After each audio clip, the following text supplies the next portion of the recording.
Negeri 2 Bareng, calon guru penggerak Angkatan 10 Kabupaten Banyuwangi. Pada hari ini, saya akan melakukan tugas pada modul 3.1 yaitu demonstrasi kontekstual, yang mana akan kami laksanakan dengan sesi wawancara kepada Ibu Kepala Sekolah di SD Negeri 2 Bareng, yaitu Ibu Fauzia. Selamat pagi Bu Uci. Selamat pagi Bu Umi. Hari ini saya ingin sekali wawancara dengan Bu Uci sebagai kepala sekolah yang pastinya pernah ada kasus-kasus ya Bu di sekolah ya Bu. Ya, alhamdulillah banyak Bu Umi. Iya.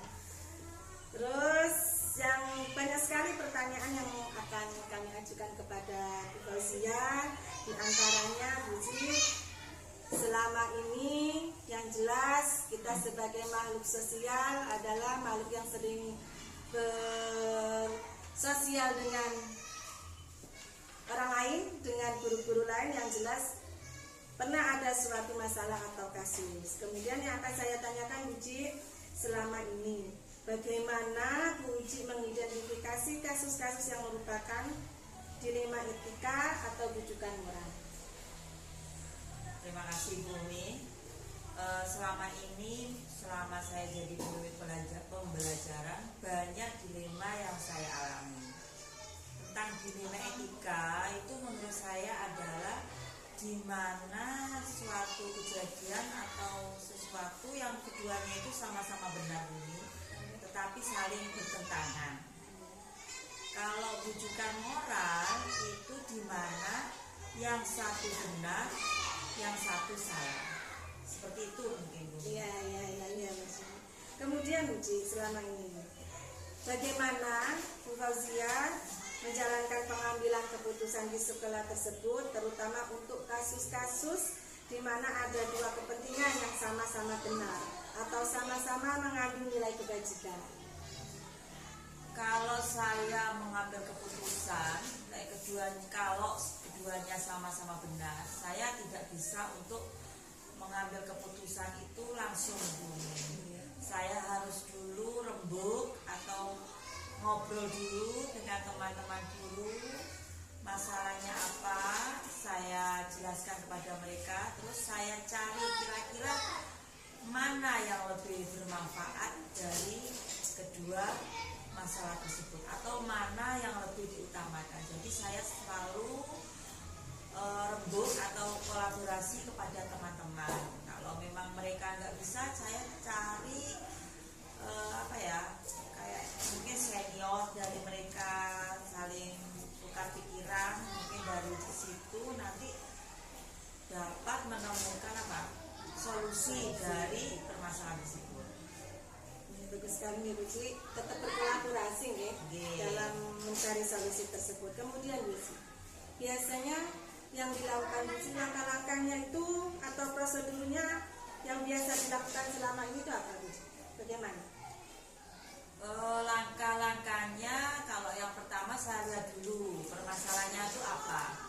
Kalau memang itu permasalahannya tidak terlalu sulit dan saya mampu menyelesaikannya, mungkin saya langsung.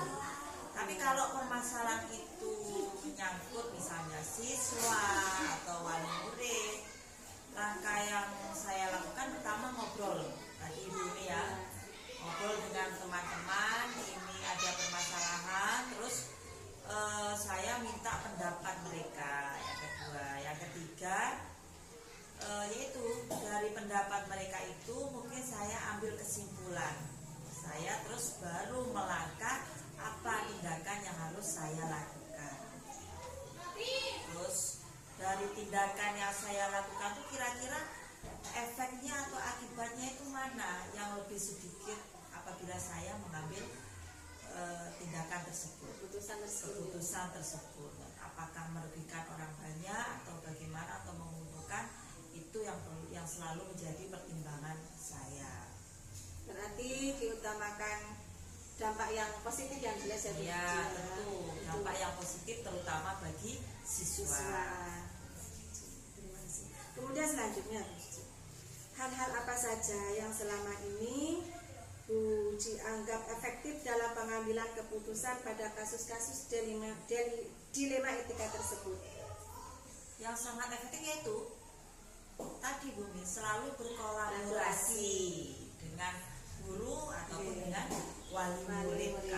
Kalau memang kita sekolah itu sudah tidak mampu, nanti kita kolaborasi ke murid. Jadi paguyuban kita undang untuk rembuk ada permasalahan atau suatu program yang sekolah tidak mampu atau membutuhkan paguyuban, ya kita ajak wali murid untuk saling berkolaborasi. Apa juga komite dilibatkan itu Bu? Tentu, karena komite itu adalah mitra sekolah kita, harus selalu dilibatkan. Kemudian selama ini hal-hal yang merupakan tantangan dalam pengambilan keputusan pada kasus dilema etika itu apa aja Bu? Tantangannya ya, tantangannya keduanya itu apa ya, kadang dilema itu sisi lain itu apa ya, harus tegas, mungkin di sisi lain juga karena kasihan, kemanusiaan, mungkin seperti itu. Dilemanya seperti itu, kita tegas tapi rasa kemanusiaan itu muncul, jadi ya serba salah ada Bu. Betul sekali. Terkadang kita harus apa ya, sesuai peraturan, tapi di sisi lain kita menggunakan perasaan kita. Benar, itu kadang muncul itu. Tapi memang sebenarnya sih kalau menurut prosedur ya harus sesuai dengan kedinasan, tapi kadang yang sebagai manusia itu muncul rasa belas kasihan, sungkan, itu muncul. Pastinya. Itu yang sering terjadi. Itu merupakan tantangan yang terbesar ya, tantangan yang selama besar ini dialami oleh sebagai pemimpin. Kemudian Uji, apakah Bu Uji memiliki sebuah katakanlah atau jadwal tertentu dalam sebuah penyelesaian kasus dilema etika, atau Uji langsung menyelesaikan di tempat atau memiliki sebuah jadwal untuk menyelesaikannya? Bagaimana itu Uji? Kalau jadwal saya tidak punya, Bumi. Terus kalau menyelesaikan di tempat tergantung dari permasalahannya. Dilihat dari permasalahannya. Jika memang itu butuh waktu cepat atau hari itu, ya harus diselesaikan pada saat itu. Di tempatnya. Tapi kalau masih ada tenggang, saya berpikir lembut dulu dengan teman-teman. Berarti lihat situasi, juga lihat bentuk masalahnya bagaimana. Ya, nggak harus langsung di sini, tergantung dari masalahnya tersebut. Iya, karena kan masalah itu biasanya terjadi tidak sesuai dengan apa ya, rencana gitu ya. Benar. Jadi kita nggak bisa menjadwalkannya. Kemudian Uji, adakah seseorang atau faktor-faktor apa yang selama ini mempermudah atau membantu Bu Uji dalam pengambilan keputusan dalam kasus dilema etika? Orang-orang yang gimana Bu? Adakah seseorang atau faktor-faktor yang selama ini mempermudah atau membantu Bu Uji dalam pengambilan keputusan dalam kasus-kasus dilema itu? Ada, tentunya ada. Yaitu tadi teman-teman guru itu faktor yang selalu membantu saya untuk menyelesaikan masalah.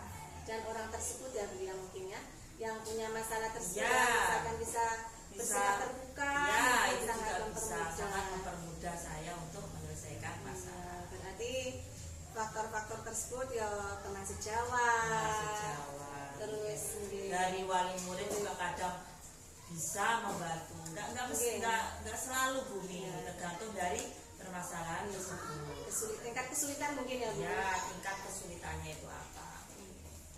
Kemudian yang terakhir ini Uji, dari semua hal yang telah saya sampaikan tadi Uji, pembelajaran apa yang bisa Bu Uji petik dari pengalaman Bu Uji mengambil keputusan dilema etika?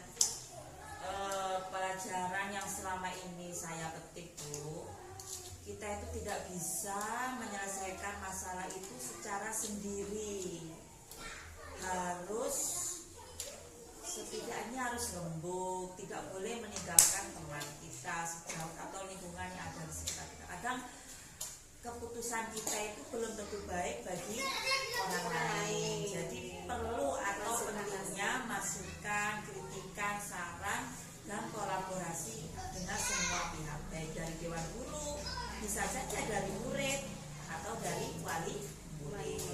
Itu mungkin yang bisa saya ambil. Jadi jangan pernah meninggalkan kolaborasi. Itu sangat penting sekali. Benar sekali Ibu Ci, berarti kolaborasi itu memang hal yang tidak bisa ditinggalkan. Ya, Karena dengan kolaborasi terkadang ketika kita lupa ada yang mengingatkan ya Bu Ci ya. ya. Jadi kesimpulan yang kita ambil dengan berkolaborasi itu bisa dikatakan sempurna keputusannya karena sudah melalui pertimbangan-pertimbangan dan Oke. pendapat banyak orang ya Bu Ci ya. Kadang apa yang kita pikirkan kan mungkin dari sisi mereka begini, Iya, nah kita ambil mana yang positifnya lebih banyak, itu yang kita ambil. Soalnya kan yang diutamakan seperti yang dikatakan Bu Ci tadi, yang diutamakan adalah dampak yang positif untuk Iya, banyak orang, terutama untuk siswa. siswanya. Bu Ci, terima kasih. Itulah tadi pertanyaan-pertanyaan dari kami Bu Ci. Terima kasih atas informasinya dan ilmunya. Terus dukungan Bu Ci dalam tugas kami menjalankan tugas di calon guru penggerak angkatan 10 ini Bu Ci. Terima kasih banyak. Semoga sukses Bu. Amin, amin. Itulah tadi sesi wawancara kami kepada Ibu Kepala Sekolah di SDN Dabara, yaitu Ibu Fazia, sebagai pelaksanaan tugas demonstrasi kontekstual pada modul 3.1. Assalamualaikum warahmatullahi wabarakatuh. Waalaikumsalam.